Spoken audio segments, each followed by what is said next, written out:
Little Red Box.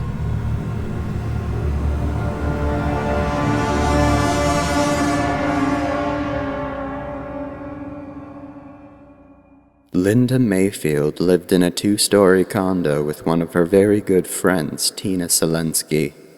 They were very close and liked living together. Even though they could have gotten a smaller house, they both preferred more space. They often had friends over, so it was also nice for that.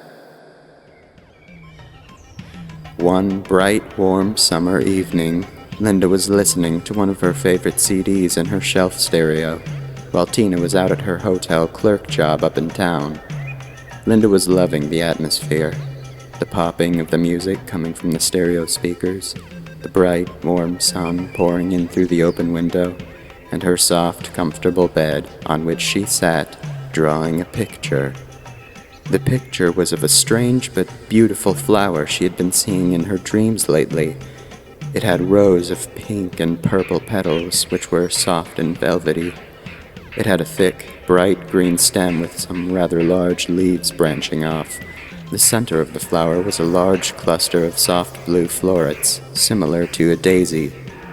Poking out of the blue center were thin, yellow antenna-like sprouts which split into even thinner, shorter sprouts. Linda was carefully drawing each feature, and when she was finished drawing the entire flower, she colored it in with colored pencils. Though it was not her absolute favorite hobby, she enjoyed drawing. It seemed to calm her down, so she particularly enjoyed doing it when she was stressed or had had a bad day. It helped her forget about everything else for a while and just relax for a bit. When the picture was completely done, she held it up to the sunlight. She was not the prideful type, but she was proud of this picture. It was one of the best she had ever drawn. She put it in her artwork folder, which she kept in her nightstand drawer. Making her way over to her stereo and about to turn it off, she was startled by its sudden loud skipping and screeching noise. Oh, she thought. She loved this song, and the only CD it was on was hard to find. She stopped it and ejected it. There were some scratches on the back, which made sense, seeing as she had had it since childhood. She was about to put it back in its case when she heard the front door downstairs open.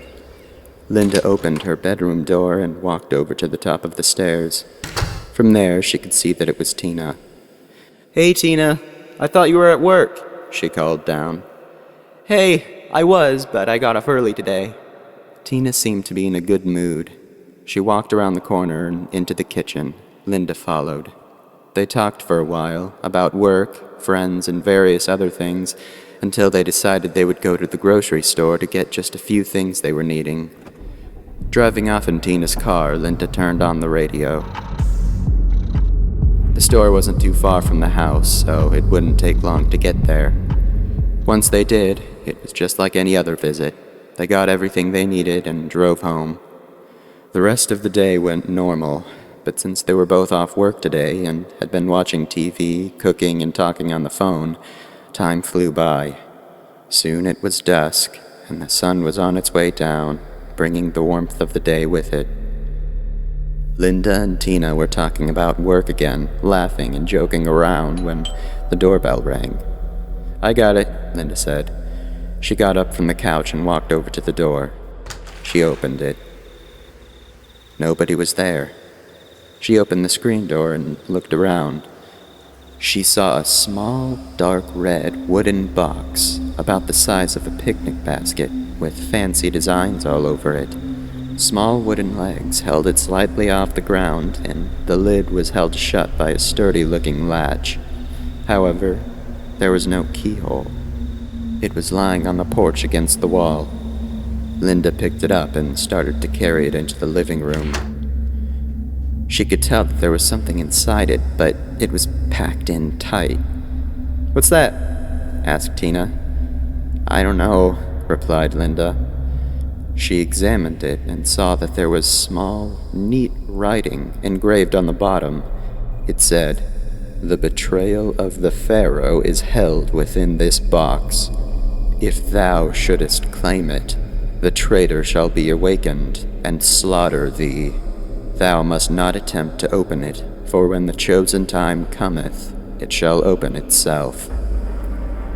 This made Linda feel a little uneasy. What exactly was inside?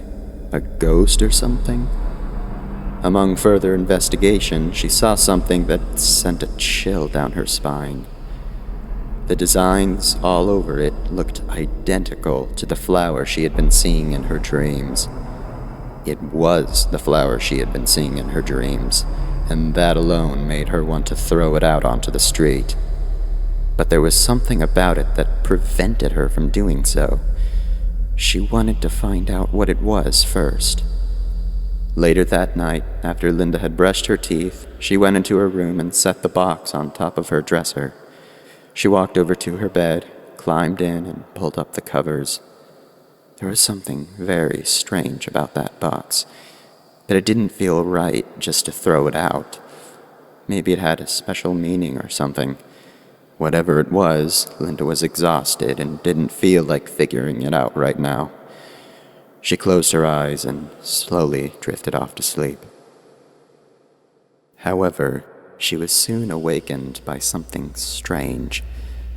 It was a faint scratching sound.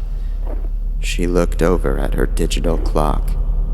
It was 3:33 a.m. She listened more carefully and realized it was coming from the front of the room, where the door was. With part of her still asleep, she climbed out of bed and made her way over to the light switch by her dresser, right where the sound was coming from. She flipped on the switch, but the light didn't follow.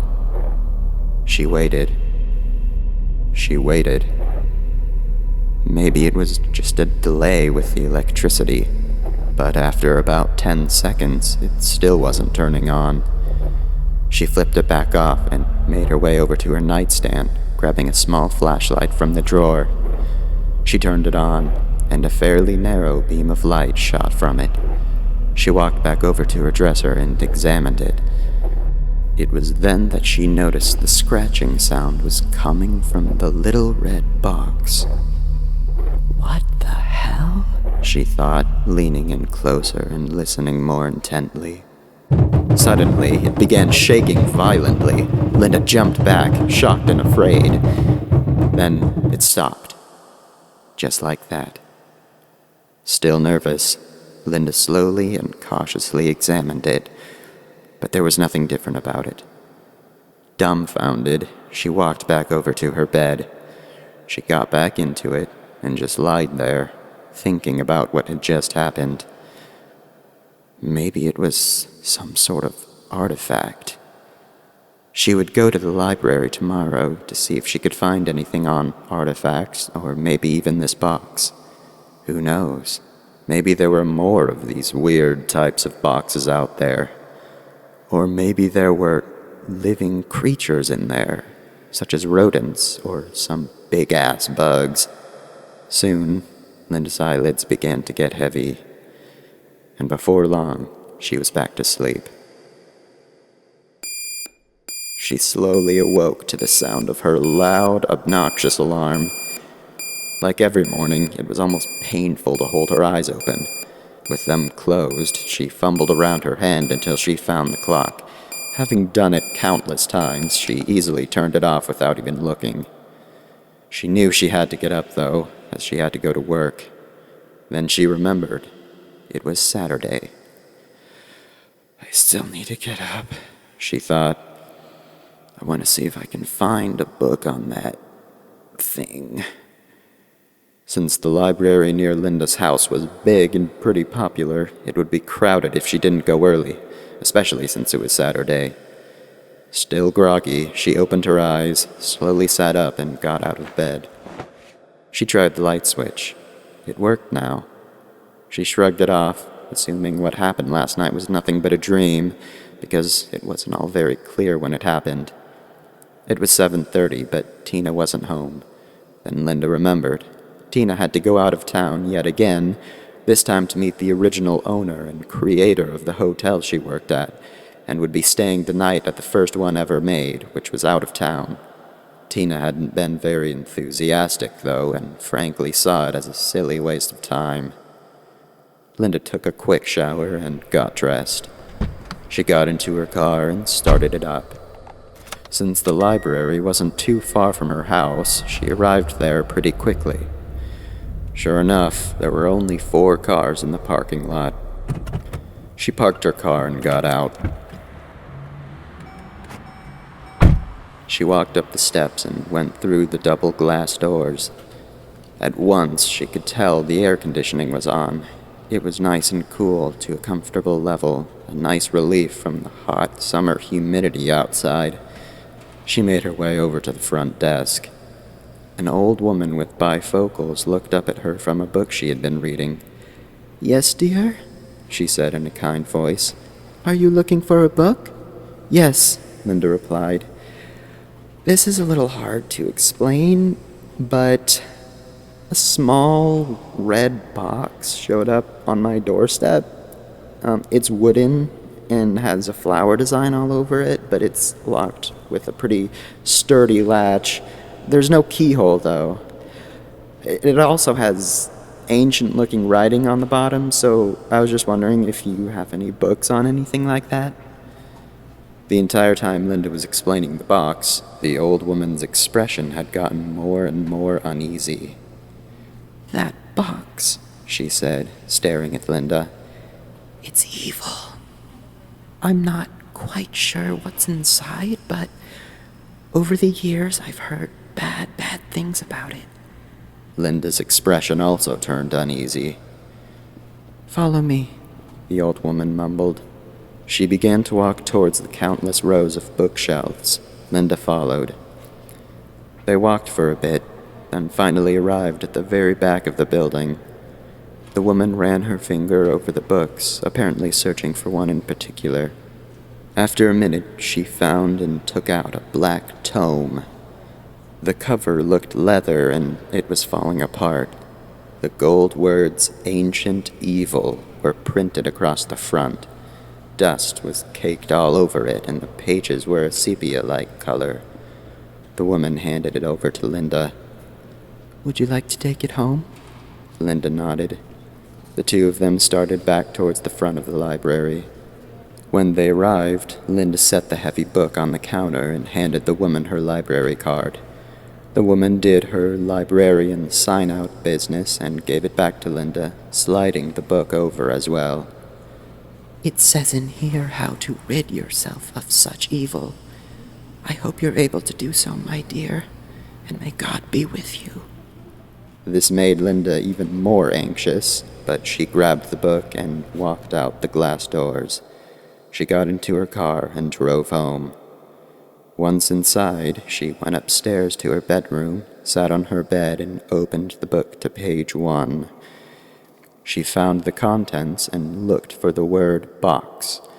Sure enough, she came across the words Box of Zalen. It was page 226, so Linda started flipping, trying not to rip any of the fragile, weathered paper.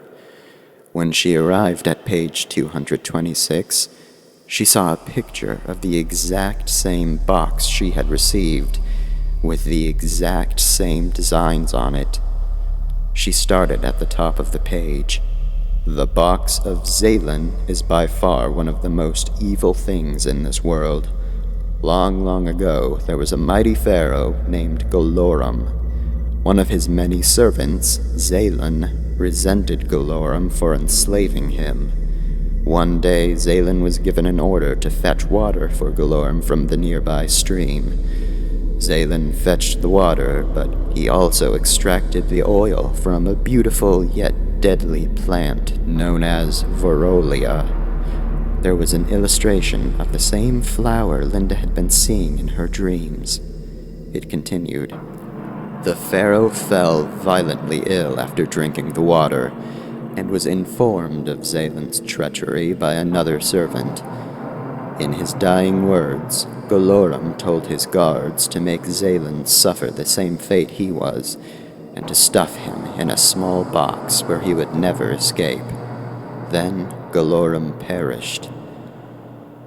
The next night, Zalen was forced to ingest a large amount of Vorolia. A box was created, engraved with the design of the fatal plant. It was tinted a dark red, resembling blood, which symbolized death. As Zalen's breathing became heavy, he swore that he would get his revenge, that anybody who touched the box would be slaughtered by him. He was ignored, however, and even laughed at. The guards brutally snapped his bones to fit him down to size and stuffed him inside the box as he screamed and cried, cursing and spitting that they would be sorry. The box was then closed and held shut by a strong metal lock, latched and sealed. It was placed inside a tomb. Only 2 days later, one of the guards was discovered brutally murdered in his bed. All of his limbs, including his neck, were broken in awkward ways, and he was literally chewed to a pulp. The next day, another guard was found killed in the same manner. One by one, all of the guards had been broken out of shape and chewed up. Nobody ever caught who had done it, but everyone suspected that it had been Zalen getting his revenge. A message was even inscribed on the bottom of the box to warn anyone who saw it, out of either curiosity or theft, that there was evil inside. The message read, "The betrayal of the Pharaoh is held within this box. If thou shouldest claim it, the traitor shall be awakened and slaughter thee. Thou must not attempt to open it, for when the chosen time cometh, it shall open itself." Nobody wanted to go near the box, nor its tomb. Even speaking of it was considered taboo. Now it is said that if you dream of the Verolia flower, the box of Zalen will arrive at your home. Then, just after 2 days have passed, you will be broken and chewed on by the angry Zalen, as supposedly 2 days is how long he remained alive in the box after it was sealed. It is said that if you disown it, he will still find you. It has been seen many times around the world, arriving at unwitting people's property. Nobody knows exactly how it travels around, but it is said to be Zalen himself, trying to kill as many people as possible. He allegedly waits for unsuspecting victims to accept the box into their homes, so in 2 days he can have the pleasure and satisfaction of taking another life. The victims do not appear to be connected in any way, reinforcing the belief that he does wish simply to take as many lives as he can, wherever he can. Linda was trembling now, her heart thudding. Could this really be that box? Maybe she was just having a prank played on her. Although the box in this picture was identical to the one she had received, Linda just kept looking at the picture, then looking over at the box on her dresser, then back again. There was one final paragraph in the chapter. If you find yourself trapped with the box of Zalen, you must wait until the second night. He will find you no matter where you put the box. The only way to put him to rest is to wait until he is extremely close to you, just close enough to hear you whisper. Then you must whisper the words, "Zalen, you may sleep now." You cannot rush, slur, or shout the words, otherwise they will do nothing.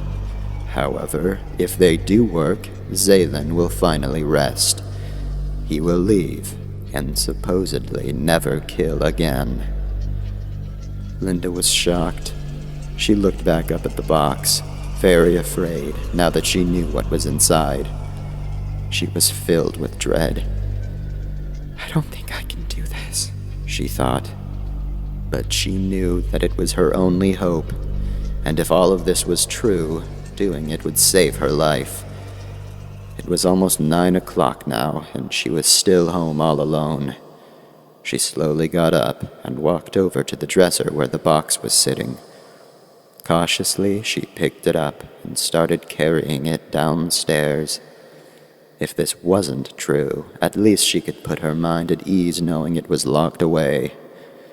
Maybe that stuff she read was just a legend, meant to scare people who happened to find the box. She reached the bottom of the steps, rounded the railing, and opened the door to the small storage space under the stairs. The door had a lock on it, so she put the box on a shelf in the storage space and closed the door. She grabbed the key from Tina's room and locked it. Feeling a little bit better, she climbed back up the stairs and went into her bedroom. She closed the door behind her and got into bed. She was tired, which she hadn't realized before since she had been so shaken. Soon, she fell asleep and remained as such for a while. Until later she woke up to the sound of a door creaking open. It was coming from downstairs. She looked at the clock. 3:33 a.m. Tina must be back, she thought. But then she remembered that Tina wasn't supposed to be back until tomorrow evening. Then she got a sick feeling in the pit of her stomach when she heard the staircase steps creaking. Someone was coming up the stairs. Linda closed her eyes tightly. This isn't real. This isn't real, she cried inside her head. I have to be dreaming. I'll wake up soon and everything will be fine. But the creaking of the steps grew closer and closer to the top, until they arrived, and soft footsteps could be heard, making their way towards Linda's bedroom door. Linda was horrified. She pulled the covers over her head. Even worse, she could hear her doorknob being turned. Then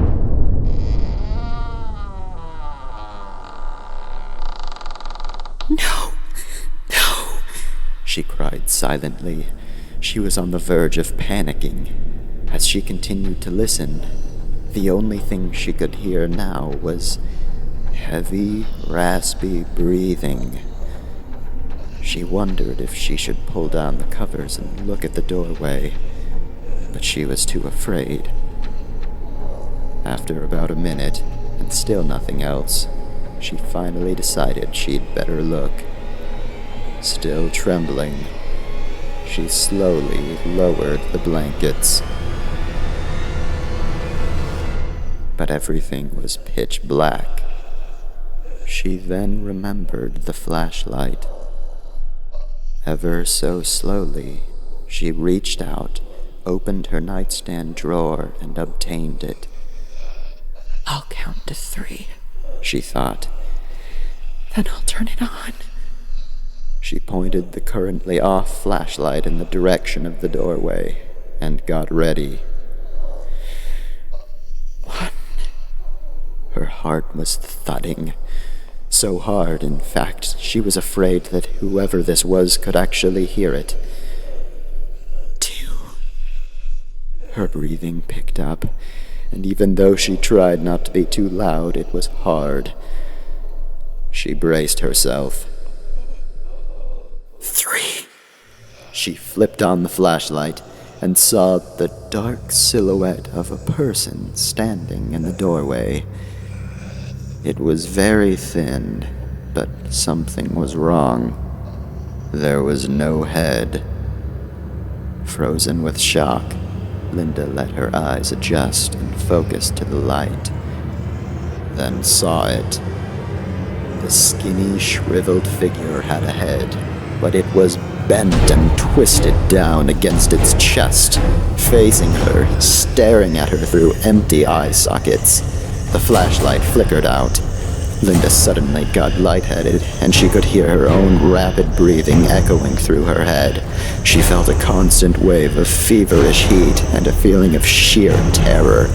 She was panicking, hyperventilating uncontrollably, her eyes bulged in disbelief.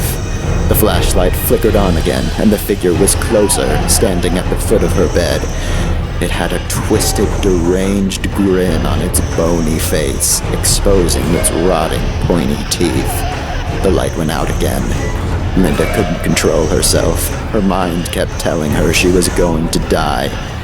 Just then, she heard the raspy breathing coming from the right side of her bed. The flashlight came on, one last time, as she pointed it over in that direction, just in time to see a gray, wrinkled, upside-down face creeping up towards her, its mouth wide open and its eye sockets like black holes. Then, once again, the light went out. Linda heard herself say the words, "Salem, you may sleep now." Instantly, the heavy breathing stopped, and the flashlight came back on, revealing that nothing was there. All this was too much for Linda. With her last second of consciousness, she knew and reassured herself that it was over. She then fell back and just lied there, not to wake up until tomorrow.